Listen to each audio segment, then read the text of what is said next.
एक नया टॉपिक शुरू करते हैं। सब लोगों की इच्छा भी थी क्योंकि उसमें लिखने में आपको बोरियत लगती थी। तो एक टॉपिक है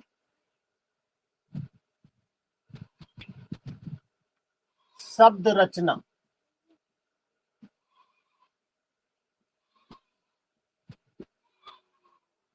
यानी शब्द का निर्माण। हिंदी में शब्द रचना मतलब ये हुआ कि जो भी हमें शब्द मिले हैं उनके उन्हीं में कुछ हम जोड़ घटा के कुछ नया शब्द बना लेते हैं, तो वही शब्द रचना होता है। यानी जो शब्द हम लोग बनाते हैं वही शब्द रचना होता है।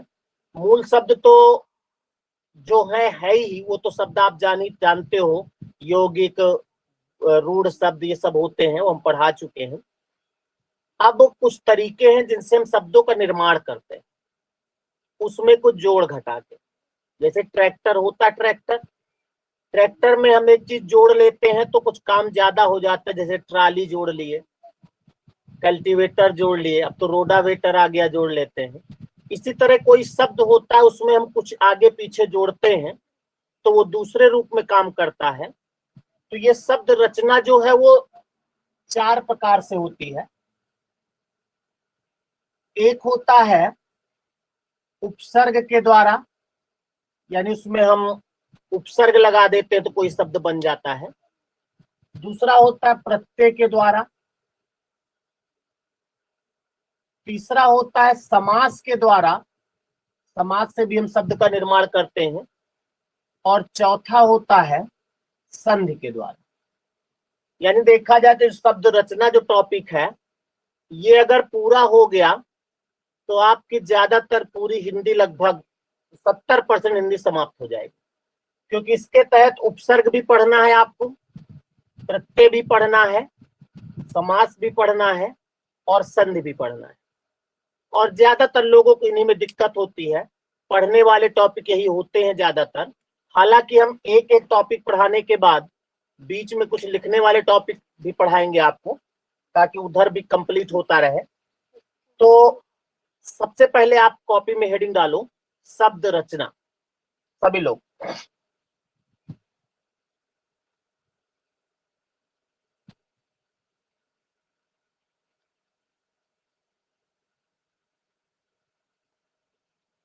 लिखो इसमें। एक बार फिर से कह दीजिए। हेडिंग डालो शब्द रचना। लिखो इसमें किसी भी शब्द में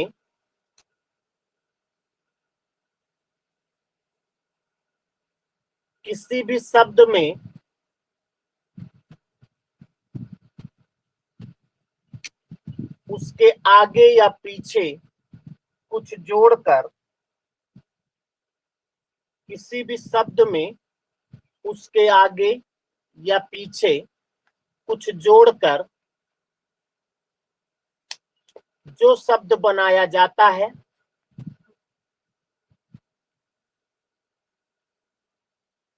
उसे शब्द रचना कहते हैं।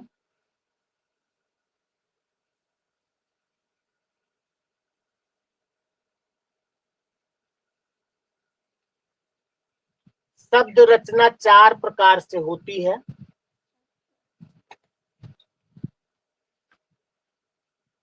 शब्द रचना 4 प्रकार से होती है।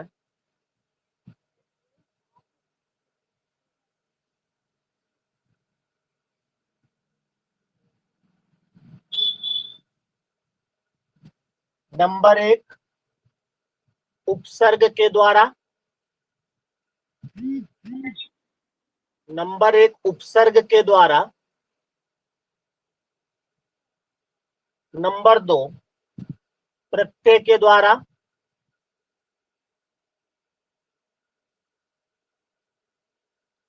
नंबर 3, समास के द्वारा।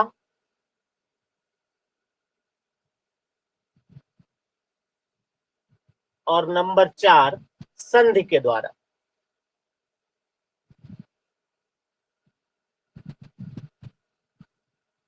ये चारों तरीके जो हैं इनके द्वारा शब्दों का निर्माण होता है, शब्द निर्मित किए जाते हैं। तो बारी बारी से एक एक टॉपिक की बात करेंगे। तो हेडिंग डालो, उपसर्ग के द्वारा शब्द का निर्माण।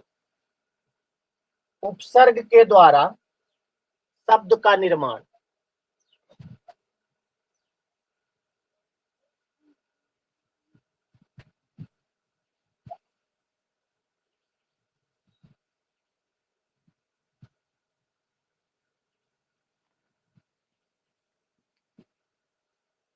देखो ये जो उपसर्ग शब्द लिखा है ये दो शब्दों से मिलकर बना है। एक शब्द है उप, एक है सर्ग। उप माने होता है समीप, नजदीक या पास, चाहे समीप, नजदीक, पास कुछ भी कह लो। और सर्ग माने होता सृष्टि करना यानी निर्माण करना। यानी इसका शाब्दिक हुआ नजदीक, शाब्दिक अर्थ हुआ नजदीक, निर्माण करना मतलब किसी भी शब्द के नजदीक जाकर जब किसी शब्द का निर्माण किया जाता है तो ये काम उपसर्ग का है। यानी उपसर्ग का शाब्दिक अर्थ ही होता है किसी भी शब्द के पास में जाकर के किसी शब्द का निर्माण कर। अब किसी शब्द के पास में वो आगे से जाते हैं, यानी उपसर्ग जो होते हैं वो किसी भी शब्द के प्रारंभ में जुड़ते हैं, शुरुआत में, स्टार्टिंग में जुड़ते हैं। तो यहीं से क्वेश्चन पूछा जाता है, उपसर्ग जुड़ते हैं, ऑप्शन रहता है शब्द के प्रारंभ में, शब्द के मध्य में, शब्द के अंत में, ऐसा अलग अलग। तो उपसर्ग जो है वो कहाँ जुड़ते हैं? शब्द के प्रारंभ में, और शब्द के प्रारंभ में जुड़ते हैं और जुड़ने के बाद कोई शब्द बनाते हैं। कैसे जुड़ते हैं जरा देखिए, अभी लिखना कुछ नहीं है। जैसे मान लिया एक शब्द लिखा है हार, हार जुड़ा है, इसमें हम जोड़ दें प्र तो बन गया क्या? प्रहार। तो हार शब्द में प्र उपसर्ग लगा है, जो जुड़ेगा और शब्द बन, जैसे इसमें हार लिखा है, इसमें हम ज्ञा जोड़ दें तो ज्ञा तो जुड़ ही नहीं रहा है, तो ये उपसर्ग नहीं होगा। मतलब जो जुड़ने से शब्द बन जाए तो वो उपसर्ग होता है। अगर इसी में हम मान लिया आ जोड़ दें बड़ा, तो शब्द क्या बन गया? आहार। तो आहार में आ उपसर्ग होगा। अगर इसी में हम वी जोड़ दें तो बन जाएगा क्या? विहार। तो वी उपसर्ग हो जाएगा। तो शब्द मेन हार है, इसमें जो हम वी जोड़ते, प्रा जोड़ते, आ जोड़ते, और भी कुछ सम और भी बहुत सारे चीज जोड़ सकते हैं, सम जोड़ सकते हैं, संघार हो जाता है। तो बहुत सारे उपसर्ग आप जोड़ सकते हो। तो ये जितने भी शब्द जोड़ रहे हो ये कहलाते हैं उपसर्ग। अब आपसे उसमें सवाल कैसे आएगा वो हम बाद में बात करते, पहले इतना लिख लिया जाए, जितना हम बोले इसको लिख लो पहले। बोले भाई? Yes sir. लिखिए, उपसर्ग दो शब्दों से मिलकर बना है। उपसर्ग दो शब्दों से मिलकर बना है। उपसर्ग दो शब्दों से मिलकर बना है।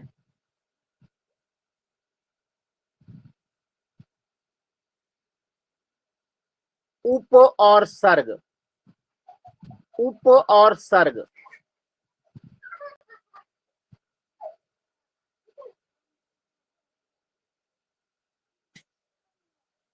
उप और सर्ग लिखा, जिसमें उप का अर्थ होता है, जिसमें उप का अर्थ होता है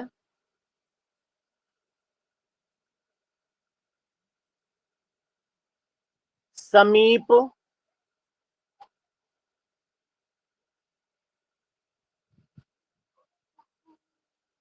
नजदीक या पास। समीप, समीप के आगे क्या बोले? समीप क्या भैया, समीप के माइक, आगे। समीप, माइक बंद करो, माइक बंद करो। समीप, नजदीक या पास, सबका अर्थ एक ही है, मतलब एक ही है। इसमें उप का अर्थ होता है समीप, नजदीक या पास।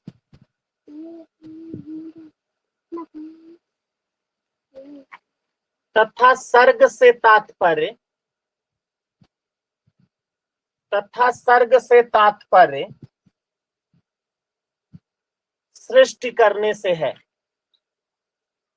सृष्टि करने से है। सर्ग से तात्पर्य सृष्टि करने से है।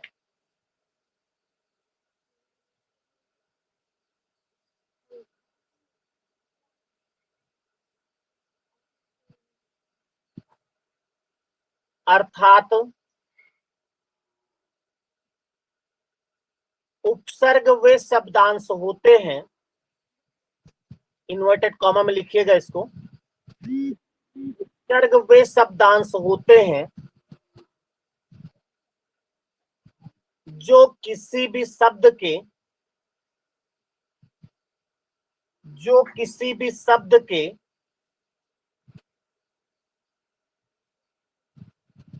प्रारंभ में जुड़कर, जो किसी भी शब्द के प्रारंभ में जुड़कर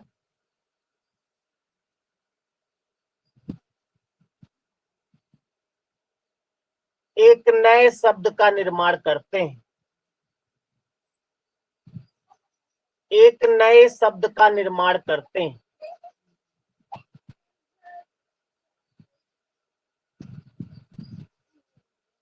कोई संजय पढ़ रहे हैं आज, संजय यादव?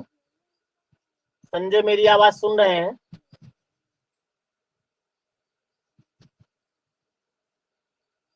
अगर संजय आवाज सुन रहे हैं तो थोड़ा सा बोले माइक ऑन करके।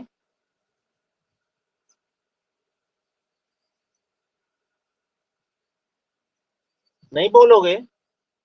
अभी हमने देखा है संजय पढ़ रहे हैं कोई बात नहीं। तो शब्द के प्रारंभ में जुड़कर नए शब्द का निर्माण करते हैं। तो उपसर्ग से एक सवाल मिला कि उपसर्ग शब्द के प्रारंभ में जुड़ते हैं, या प्रारंभ को आदि भी कहा जाता है। आदि, आदि माने प्रारंभ होता है ना, तो अगर प्रारंभ में जुड़ के आवे या आदि में जुड़ के आवे तब भी बात वही है। तो चूंकि ये प्रारंभ में जुड़े होते हैं इसीलिए इनको आदि प्रत्यय भी कहा जाता है। कौन सा प्रत्यय? आदि प्रत्यय। भी हालांकि प्रत्यय ही आप लोग नहीं जानते, आदि प्रत्यय कहते हैं। आदि माने प्रारंभ में जुड़ने वाला। तो एक लाइन ये भी लिख लिया जाए, अगली लाइन से लिखो, चूंकि, चूंकि इनका प्रयोग, चूंकि इनका प्रयोग शब्द के आदि में किया जाता है, आदि माने प्रारंभ होता है, शब्द के आदि में किया जाता है,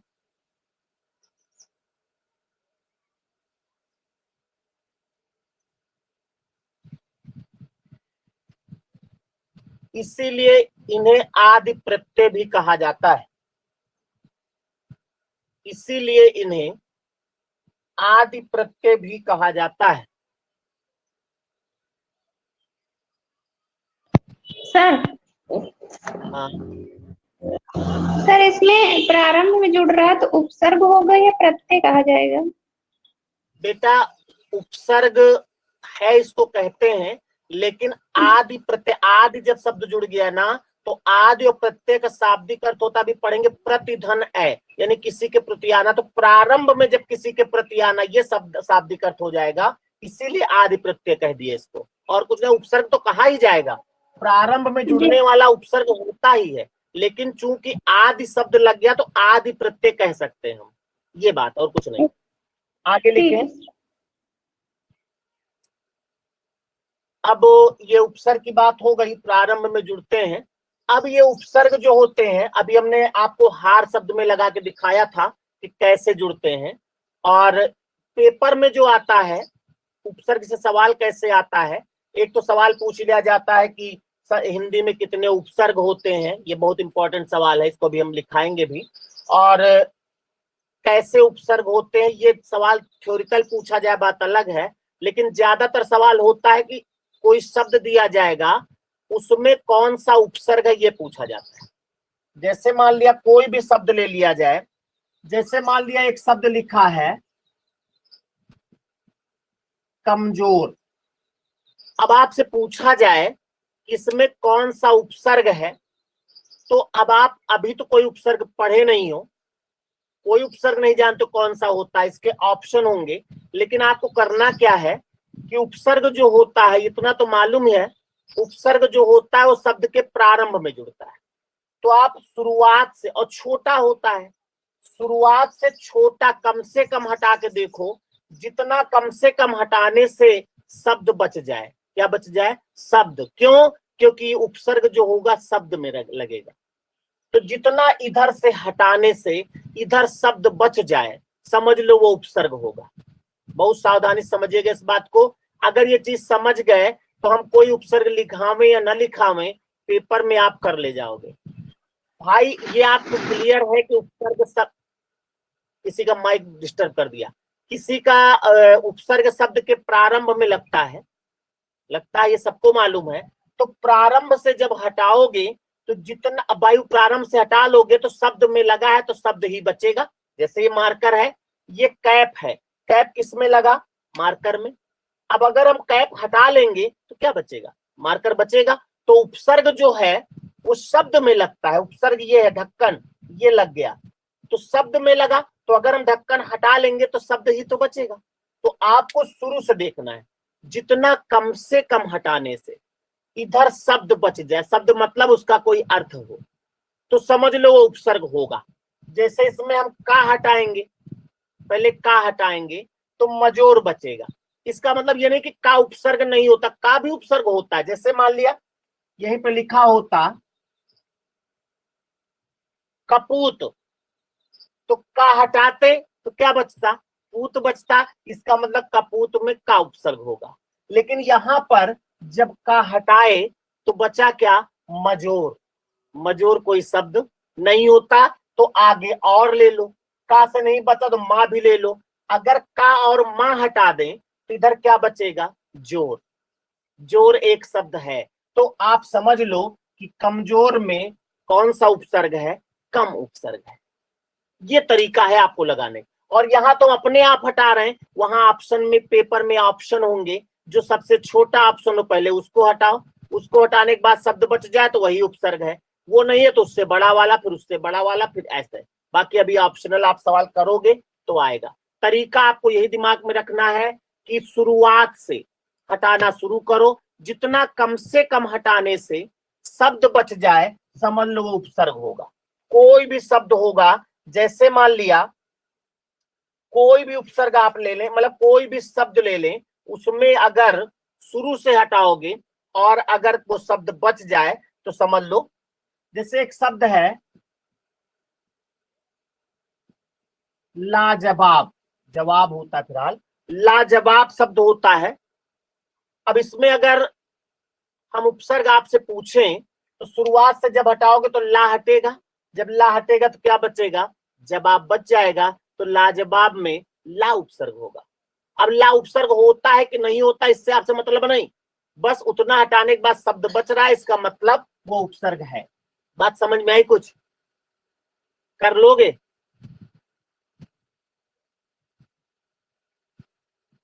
बोल दो। जी भैया। कोई बात, कोई बात। ठीक ठीक। अब हाँ भैया, हो जाएगा आगे अभी। बिल्कुल कॉपी में लिखिए। सर माइक समझ में। बंद करो, माइक बंद करो, कॉपी में लिखो। संजय मेरी आवाज सुन रहे हैं?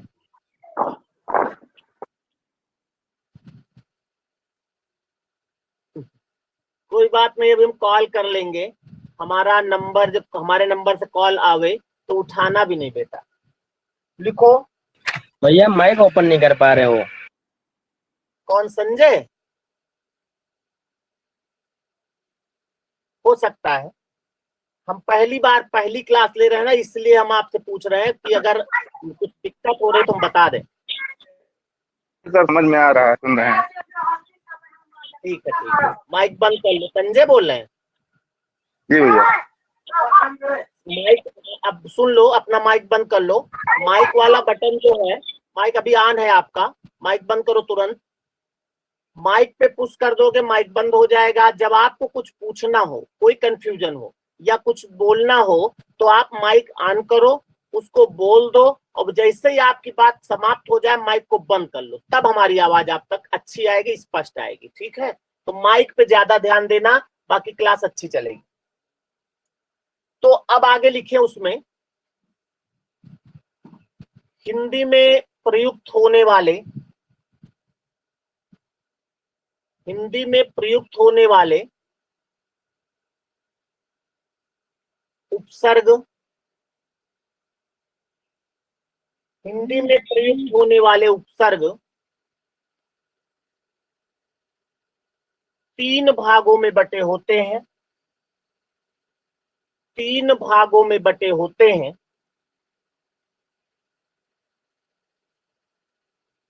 नंबर 1,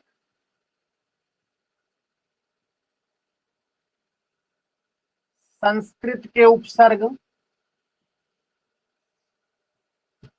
नंबर 2,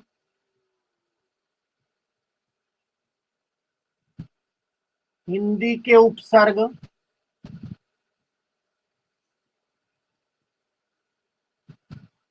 और नंबर 3, आगत उपसर्ग। आगत उपसर्ग।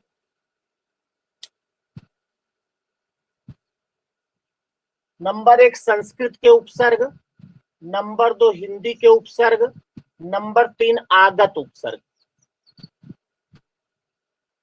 देखो, हमने आपको बताया है, शब्द जो है उत्पत्ति के आधार पर 4 प्रकार के होते हैं।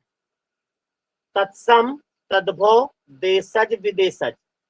तो जो तत्सम शब्द थे, जिन लोगों का शब्द नहीं पढ़ा है, वो आप इस ऐप पर, तो चूंकि दूसरी क्लासरूम शुरू हो गई है, आप चाहें तो हमें बताइएगा, उस क्लासरूम की आईडी हम दोबारा दे देंगे आपको, और उसको अपलोड करके, उसकी क्लासरूम की आईडी डाल के, उसमें जितने वीडियो हैं आप पुराने क्लास के पढ़ सकते हो। और अगर ऐसा नहीं चाहते हो, तो जितनी भी क्लास हम इस ऐप पर पढ़ाए हैं वो यूट्यूब पर भी अपलोड है, तो वहां पर आप शब्द पढ़ सकते हो। तो संस्कृत हमने तत्सम, तद्भव, देशज, विदेशज 4 शब्द बताए थे। तो जो तत्सम शब्द है, तत्सम आप जानते हो संस्कृत भाषा के शब्द होते हैं, तो संस्कृत के उपसर्ग जो है वो तत्सम उपसर्ग कहलाते हैं। और जो तद्भव उपसर्ग है, तद्भव शब्द जो है वो हिंदी के उपसर्ग होते हैं, तो तद्भव उपसर्ग उनको कह सकते हो आप। और जो विदेशज शब्द हमने लिखा है आपको, फ्रेंच के, अरबी के, फारसी, उर्दू, जितने भी लिखाए हैं, उनमें जो उपसर्ग लगते हैं, चूंकि वो आगत शब्द हैं, तो वो आगत उपसर्ग कहलाते हैं। एक उपसर्ग की वैरायटी होती है, एक विशेषता होती है, एक गुण होता है इसमें, कि जैसा शब्द होगा उसमें वैसा ही उपसर्ग लगता है। जैसे मान लिया तत्सम शब्द है तो उसमें तत्सम उपसर्ग लगेगा, तद्भव शब्द है तो उसमें तद्भव उपसर्ग लगेगा। जैसे एक शब्द है पुत्र, पुत्र तत्सम शब्द है तो इसमें तत्सम उपसर्ग लगेगा, चाहे सु लगा लो चाहे कु लगा लो, तो पुत्र और कुपुत्र बन जाएगा। लेकिन इसी का तद्भव होता है पूत। पुत्र का तद्भव क्या होता है? पूत। अब पूत तद्भव शब्द है तो इसमें सु उपसर्ग नहीं लगेगा, इसमें सा उपसर्ग लगेगा, तो इसका सपूत होगा। जो अर्थ सपूत का होता है वही सुपुत्र का होता है। ये तत्सम है और ये तद्भव है। तो जिस कोटि का शब्द होगा उसमें उसी कोटि का उपसर्ग लगाया जाता है। अब जैसे कोई शब्द है, मान ले एक शब्द है वजह। अब वजह जो है वो ना तो तत्सम है और न तद्भव है, ये उर्दू लफ्ज है, यानी आगत शब्द है, तो इसमें आगत उपसर्ग लगेगा, चाहे आप बेवजह लगा दो। तो जो बे उपसर्ग लगा है ना, अभी आप पढ़ेंगे, ये आगत उपसर्ग होगा। तो उपसर्ग जो होंगे वो 3 प्रकार के होते हैं। संस्कृत के उपसर्ग, जिनको हम कह सकते हैं तत्सम उपसर्ग, और एक हिंदी के उपसर्ग, जिनको हम कह सकते हैं तद्भव उपसर्ग, कह सकते हैं कि नहीं। और जो आगत उपसर्ग है, इनको हम कह सकते हैं कि विदेशी भाषा जो शब्द आए हैं वो उपसर्ग होंगे। तो बात समझ में आ गई। तो अब इसके बाद हेडिंग डालो आप, संस्कृत के उपसर्ग। संस्कृत के उपसर्ग,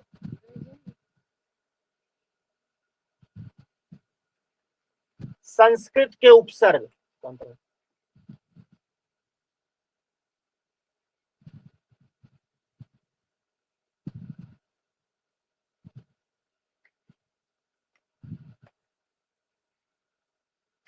लिखो इसमें, संस्कृत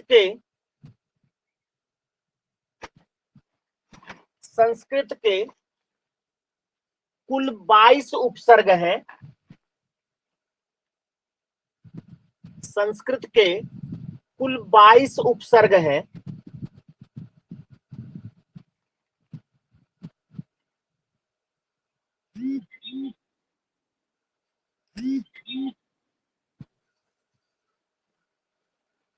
जिनका प्रयोग हिंदी भाषा में होता है,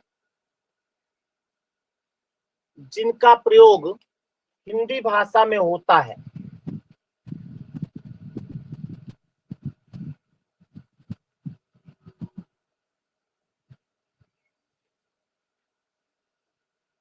और इसमें कुछ नहीं करना है, बस इतना लिख करके अब आपको एक चार्ट बनाना है छोटा सा।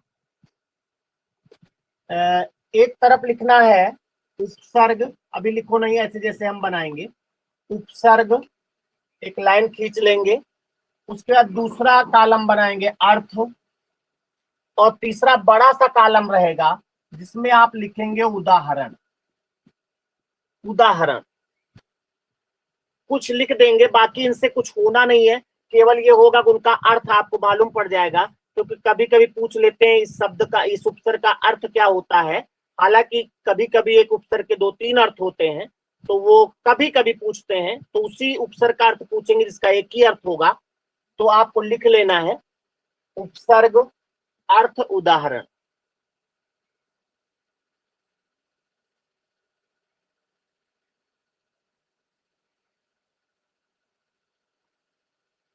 ये हम जो लिखाएंगे ये संस्कृत के उपसर्ग लिखाएंगे, यानी तत्सम उपसर्ग।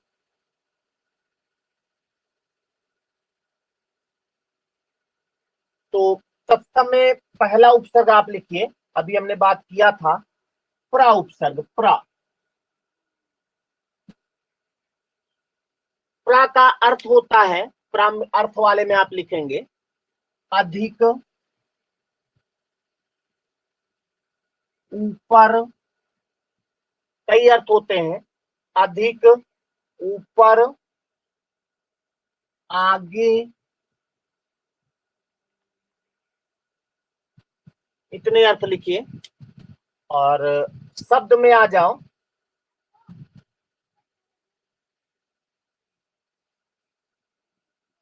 जैसे एक शब्द लिखा है प्रणाम। अब आप सोचेंगे कि प्रणाम में अगर प्रा हटाएंगे तो क्या बचेगा, प्रणाम बचेगा।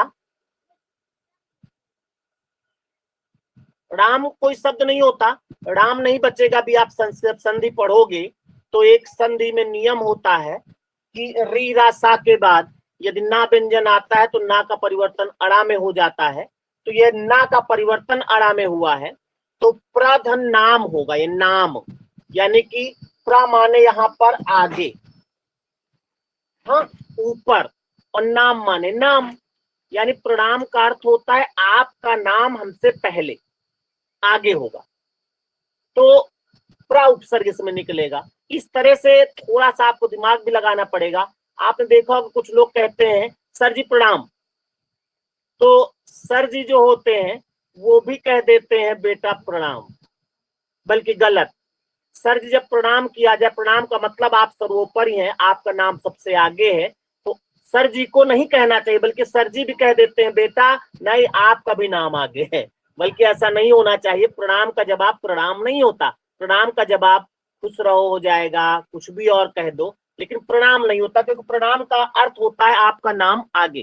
तो यहाँ पर उदाहरण में आप प्रणाम लिख लें, और लिख लीजिए प्रख्यात।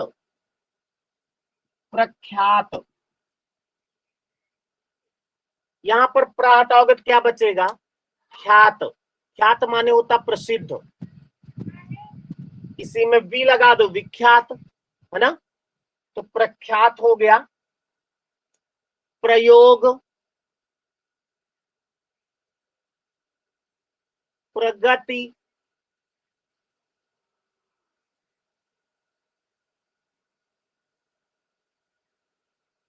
प्रमाण,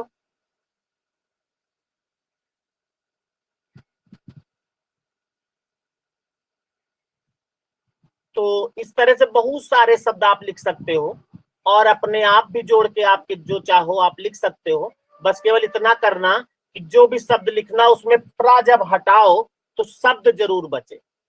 जैसे प्रगति, प्रगति भी तो होता है, तो गति मिल जाएगा यहाँ पर। तो इस तरह से प्रा उपसर्ग का अर्थ होता है अधिक, ऊपर और आगे, और इसके शब्द हैं। तो और शब्द हम और उपसर्ग लिखाएंगे, पूरे लिखाएंगे, लेकिन उसके पहले जो काफी देर से हम बोल रहे हैं, आप लोगों को कुछ पूछना तो नहीं है, कोई कंफ्यूजन या कुछ हो?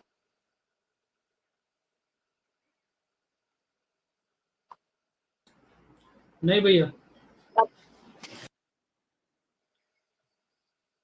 नहीं सर, कोई सर। सर एक बार ये फिर से रिपीट करा दीजिए बस। क्या क्या रिपीट करा दें बेटा? सर जो ये लिखाया इतना, ये शुरू से या सर शुरू से जो मतलब रिपीट एक बार करा दीजिए बस हो जाएगा। लिखा नहीं क्या पूरा? सर लिखे हैं। तो फिर उसी को पढ़ लेना बेटा। आप शुरू से हमें याद थोड़े कितना क्या लिखा दिए ना। अगला उपसर्ग लिखो, अपने आप पढ़ लेना, कोई दिक्कत हो तो आप बात करना। अगला उपसर्ग लिखो, वी उपसर्ग। वी, वा में छोटी वी।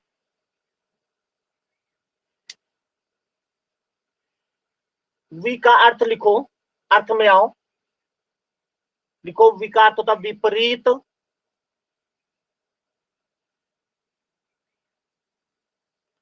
कॉमा रहित,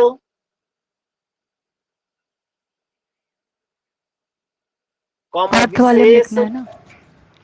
हाँ, अर्थ वाले में, अर्थ वाले में। विपरीत, रहित, विशेष, और वी का अर्थ होगा भिन्न। भिन्न मतलब अलग, तो वी का अर्थ लिखो भिन्न।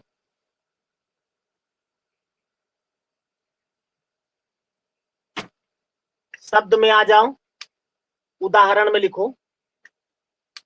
उदाहरण में लिखो, अभी एक हार शब्द लिखा था, विहार होगा, विहार, वियोग,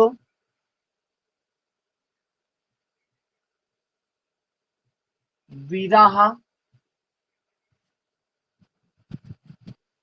हम लिखा रहे हैं और आप लोगों के दिमाग में भी कुछ शब्द आ रहे होंगे, लेकिन हम आपसे इसलिए नहीं पूछ रहे हैं क्योंकि आप लोगों से पूछेंगे तो सभी लोग कुछ बताओगे, फिर सबके माइक ऑन हो जाएंगे, थोड़ा क्लास डिस्टर्ब हो जाएगी।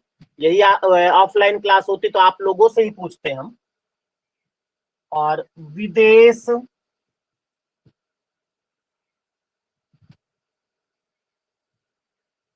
व्याकुल। अब ध्यान देना इसको, व्याकुल शब्द में, व्याकुल लिख लो पहले।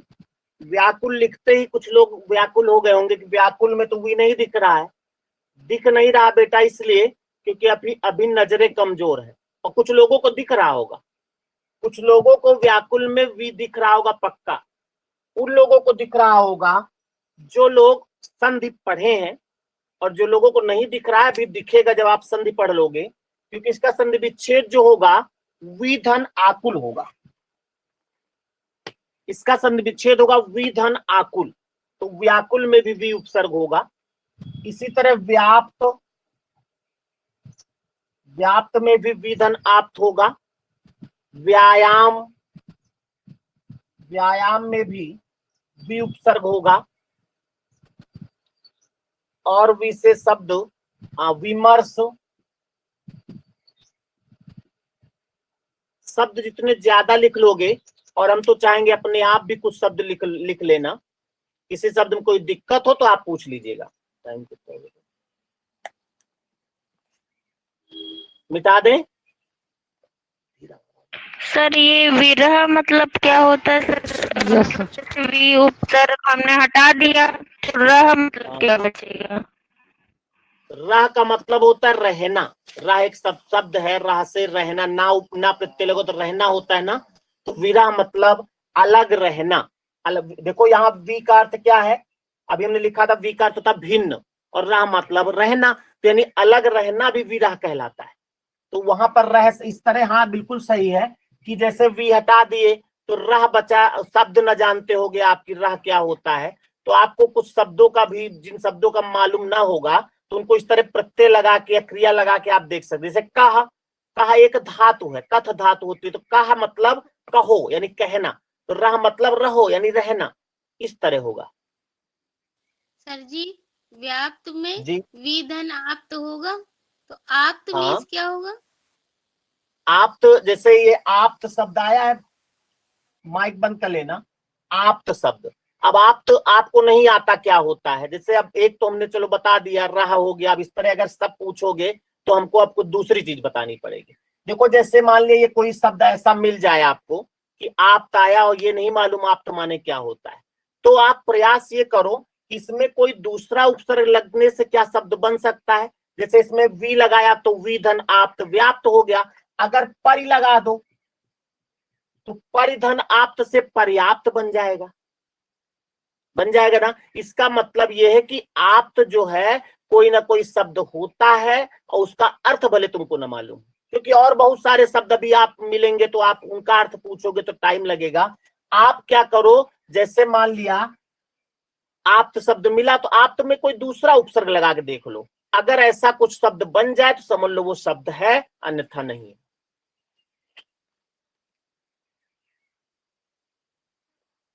और कोई कुछ किसी को पूछना है?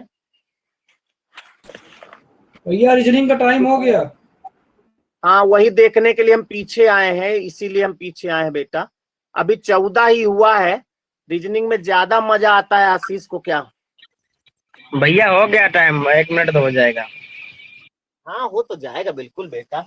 रीजनिंग पढ़ने में ज्यादा मजा आता है कि हिंदी पढ़ने में?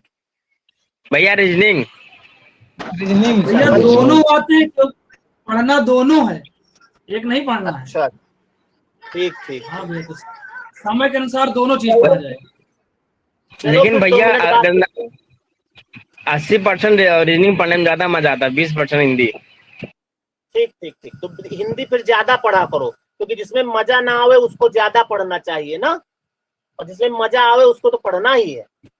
चलो खैर ठीक जी है। भैया। 2 मिनट बाद हम मिलते हैं रीजनिंग के साथ।